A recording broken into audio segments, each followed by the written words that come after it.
Varicose veins కి సరైన చికిత్స కోసం సంప్రదించండి ఎవిస్ హాస్పిటల్. నమస్తే అమ్మా. నమస్తే అమ్మా. అమ్మా, పిల్లలకి కొంతమంది పెద్దవారికి కూడా తలలో పేలు ఉంటాయమ్మా. అవునమ్మా. పాపం ఎంత క్లీన్ చేసినా స్కూల్కి వెళ్ళే పిల్లలైతే మరీను బరుక్కుంటానే ఉంటారు, చాలా డిస్టర్బ్డ్గా ఫీల్ అవుతారు కదా. ఎట్లా అమ్మా వీటిని పోగొట్టాలంటే ఏమన్నా మంచి రెమెడీ చెప్పండి. పేలకున్న పేరు ఏమిటో తెలుసా అమ్మా? స్వేదజములు అని. అంటే చెమటలో పుట్టేవి. మనకి జరాయుజములు, ఉద్భిజ్యములు, అండజములు, స్వేదజములు అని జీవుల లక్షణాలు, జీవుల్ని మనం ఇలా కేటగరైజ్ చేసాం.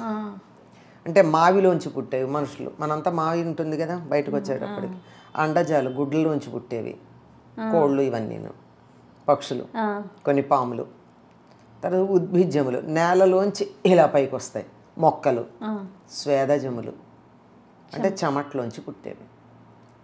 అంటే చెమట అంటే ఈ చెమటనే కాదు, అలా తడిగా ఉండి అక్కడైతే. అంటే పేలు ఎట్లా పుడతాయి అంటే ఎవరి నుంచో వచ్చాయని కూడా అనుకోనక్కర్లేదు.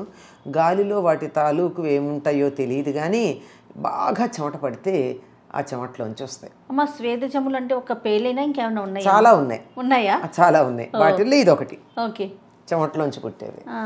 దీన్ని బట్టి ఇవి ఎందుకు వస్తాయో అర్థమైతే ఎందుకు పోతాయో కూడా అర్థమైపోయి ఉండాలి. అందుకని చెప్పాను నేను ఇది. బాగా పిల్లలకి స్కూల్కి వెళ్ళి వచ్చేటప్పుడే ఎక్కువ ఉంటాయి, మీరు ఇందాక చెప్పినట్టు. అవునవును. ఎందుకు అంటే వీళ్ళు రోజు ఒకళ్ళతో ఒకళ్ళ దగ్గరగా ఉంటారు, ఆడుకుంటారు. పిల్లలకి అసలు ఆటే ఆట ఆట ఆట. పైగా వాళ్ళకి ఏమిటంటే వేడి అనేది కూడా తెలియదు. అవును, ఎండ లేదు వాన లేదు, అలా ఆడుతూనే ఉంటారు. చెమటలు పట్టిపోతాయి, చెమట ఒంటికి ఇంకిపోతూ ఉంటుంది, ఒంటి మీదే ఆరిపోతూ ఉంటుంది చెమట. ఇందువల్ల పేలు ఉండడానికి తగినటువంటి వాతావరణాన్ని కల్పించి పిలుస్తున్నారు. రా, నువ్వు ఉండడానికి నేను తగిన ఏర్పాటు చేశాను అని. అది ఒక కారణం. తర్వాత ఒకళ్ళ నుంచి ఒకళ్ళకి వచ్చేటటువంటిది కూడా వెళ్ళిపోతూ ఉంటాయి. ఇది ఈ కొంతమందికి రకరకాల మందులవి వాడినా కానీ పోవమ్మా. ఎందుకంటే వాళ్ళ చెమటకే వాసన ఉంటుంది. కొద్దిమంది చెమట చాలా భయంకరమైన వాసన, వాళ్ళు దగ్గరికి వస్తే మనమే భరించాలి, వాసన వస్తూ ఉంటుంది. పాపం వాళ్ళు తినే ఆహారాన్ని బట్టి వచ్చిందా అంటే వాళ్ళు మనలాగే తింటారు కూడా కొంతమంది, అందరూ కాదు, శరీర తత్వాన్ని బట్టి. అటువంటి వాళ్ళు మరికొంచెం జాగ్రత్తలు తీసుకోవాలి. ఆ చెమటలు బాగా పట్టేటటువంటి వాళ్ళు, చెమటలో వాసన ఉండేవాళ్ళు మరింత జాగ్రత్తలు తీసుకోవాల్సి ఉంటుంది. దీనికి ప్రధానంగా వీలైనంత వరకు తలలో చెమట ఇంకేదాకా ఊరుకోకుండా క్లీన్ చేసుకోవాలి, తలంటి పోసుకుంటూ ఉండాలి. ఈ తలంట్లు షాంపూతో పోసుకున్న దానికన్నా కుంకుడుకాయ లాంటి వాటితో పోసుకోవడం మంచిది. అంటే మామూలుగా ఏం చెప్తారంటే ఈ పేలు పోవడానికి స్పెషల్ షాంపూలు అనేవో చెప్తూ ఉంటారు, కానీ రసాయనాలన్నీ కూడా కంటి మీద ఇంతో అంతో ప్రభావం చూపిస్తాయి. అందువల్ల దానికన్నా కుంకుడుకాయతో కానీ షీకాయతో కానీ శుభ్రం చేసుకోవడం చాలా మంచిది.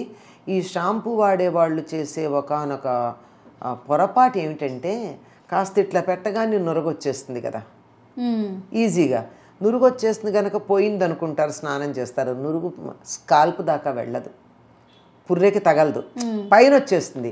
అక్కడ ఈ షాంపూ ప్లస్ లోపల ఉన్నటువంటి చెమట కలిసి అట్టగడుతూ ఉంటుంది. తరచుగా అది మనకి ఈ డాండ్రఫ్ లాగా, చుండ్రులాగా బయటపడుతూ కూడా ఉంటుంది. అంచేత అసలు ఫస్ట్ తల మీద నీళ్లు పోసుకునేటప్పుడు వదిలించుకోవడం చాలా ప్రధానం. ఏం పెడతారో తలకి పెట్టేది అయితే కుంకుడికాయ మిగిలిన ప్రమాదం లేదు, అది తలలో ఉన్నా కూడా పెద్ద ఇబ్బంది లేదు. ఇవన్నీ ఉంటే లోపల ఆ స్కిన్కి అతుక్కుపోతాయి, స్కాల్పుకున్న స్కిన్కి. అందువల్ల శుభ్రంగా వదిలించుకోవాలి. ఎక్కువ నీళ్ళతో స్నానం చేయాల్సే ఉంటుంది తల మీద. ఇది మొదటిది, తలంటి పోసుకోవడం. ఈ తలంటి పోసుకున్నాక బాగా దానికేం పెద్ద అనుకూల వాతావరణం ఉండవు పేలకి తలంటి పోసుకోగానే. అంచేత వెంటనే గనక మంచి దువ్వెనతో దువ్వేసుకుని వీలైనంత వాటిని తీసేస్తే తలంటి పోసుకోగానే బాగా వచ్చేస్తాయి కూడా. అవునవును, ఇంతలా ఉబ్బుతాయి కూడా అంట. అందుకని వస్తాయి, ఉబ్బుతాయి, నీళ్లకు ఉబ్బుతాయి గనక మామూలుగా దువ్వెన పళ్ళ సందులోంచి జారిపోయేవి ఇప్పుడు అడ్డుపడి తేలిగ్గా వచ్చేస్తాయి. అవునవును. అంచేత అట్లా శుభ్రం చేసుకోవడం చాలా ప్రధానమైంది.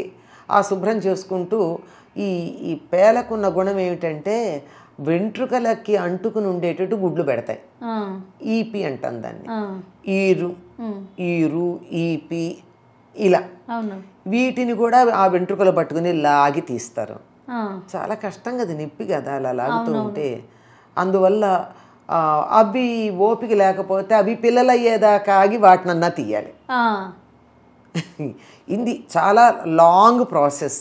రెగ్యులర్గా 3 రోజులకో 4 రోజులకో తలంటి పోసి దువ్వి తీసేయాలి. అంటే దీనికి మన వాళ్ళు ఏం చేస్తారంటే వేపాకు తెచ్చి బాగా నూరి, చాలా బాగా మెత్తగా నూరాలి దాన్ని. ఇప్పుడైతే పర్వాలేదు, మిక్సీలో వేస్తాం. దాన్ని కొంచెం నీళ్ళే పోసి నూరి మెత్తని పేస్ట్ లాగా చేసి తలకి పట్టిస్తారు. తలకి పట్టించి కొంచెం సేపు ఒక అరగంట అలా ఉండనిచ్చి, దీనివల్ల జలుబు కూడా చేస్తుంది. తలకి తడిది అలా పెడతాం కదా, అయితే అయింది ఏం చేస్తాం, అలా పోసి దాన్ని తర్వాత తల రుద్దినట్టయితే చాలా వరకు అట్లా వరుసగా ఆ విధంగా వరుసగా 4-5 సార్లు తల రుద్దుకున్నట్టయితే పేలిపోతాయి అని చెప్తారు. డాండ్రఫ్ కూడా పోతుంది దాంతో. డాండ్రఫ్ కూడానమ్మా దేనివల్ల వస్తుంది? డాండ్రఫ్ అంటే ఏమిటి? తలలో ఉండేటటువంటి స్కాల్ప్ పుర్రె ఉంది, పుర్రెకి అతుక్కుని ఉన్నటువంటి చర్మం పొరలుగా లేచి రావడమే డాండ్రఫ్. అది ఎందుకు లేచి వస్తుంది? ఇందాకే చెప్పానే, నూనె చెమట కలిసి తలకు అతుక్కుపోతాయి. దాన్ని పూర్తిగా శుభ్రం చేసుకోకపోతే ఏమవుతుంది? అది పొరలుగా వస్తుంది. లేదంటే డాండ్రఫ్ ఇంకో సందర్భంలో కూడా వస్తుంది. ఒక్కసారి అంతకుముందు బాగా జుట్టు ఊడిపోయి అప్పుడప్పుడే మళ్ళీ జుట్టు రావడం మొదలుపెట్టింది అనుకోండి, ఏ జ్వరమో వచ్చి ఊడిపోయింది, జుట్టు రావడం మొదలుపెట్టింది అనుకోండి, రోమకూపాల్లో నుంచి ఇలా మొలక బయటకు వస్తూ ఉంటే పైన ఉన్న పొరలు వేస్తుంది. అప్పుడు బాగా చుండ్రులాగా పొట్టులాగా వస్తుంది. చుండ్రు కాదు, అది పొట్టు, చూడ్డానికి చుండ్రులాగానే ఉంటుంది. కానీ దాన్ని మనం సరిగ్గా శుభ్రం చేసుకోకపోతే మాత్రం అది నూనెతో కలిసి, నూనె చెమట కలిసి ఆ రకంగా చుండ్రులాగా వస్తుంది. చుండ్రు పోవడానికి కూడా ప్రధానమైనటువంటి ఇదేమిటంటే పద్ధతి ఏమిటంటే, బాగా నువ్వుల నూనె తలకి పట్టించి, పుర్రె కంటేటట్టుగా నువ్వుల నూనె పట్టించి ఒక అరగంట ఎండలో నిలబడి వెంటనే తలస్నానం చేసి అలా 3 రోజులకో 4 రోజులకో ఒకసారి చొప్పున చేస్తే 4-5 సార్లు అయ్యేటప్పటికి చుండ్రు ఉండదు. ఈ చుండ్రు పేలు పోవడానికి వేపాకు కూడా వస్తున్నాయి అని అనుమానం ఉంటే ఇంత అవస్థ పడక్కర్లేదు. తలంటి పోసుకుంటే సమయంలో 4 వేపాకులు తెచ్చి, పూర్వం కాగుల్లో నీళ్లు కాచుకునేవాళ్ళం, ఇప్పుడు అట్లా కుదరదుగా. కాసి ఒక గిన్నెలో కాసిన నీళ్ళల్లో కొంచెం నీళ్లు వేసి ఓ 4 వేపాకుల్ని మరగనిచ్చి 1 నిమిషం 2 నిమిషాలు ఆ నీళ్లు దగ్గర పెట్టుకుని తల మీద ఆ నీళ్లు పోసుకుని ఆ తర్వాత మామూలు నీళ్లు పోసేసుకుంటే సరిపోతుంది. అది కూడా అంటే మనకి ఎక్కడన్నా ఒక పెయిన్ ఉందన్నట్టు, లేకపోతే మన అమ్మాయి స్కూల్లో చదువుకుంటూ ఉంటే పక్క వాళ్ళ తలలో పేలున్నాయి అని అనుమానం వస్తేను వెంటనే ఈ పని చేస్తే రాకుండా పోతాయి. 1 అరా పడ్డా పోతాయి. తప్పకుండా. నమస్తే. నమస్తే.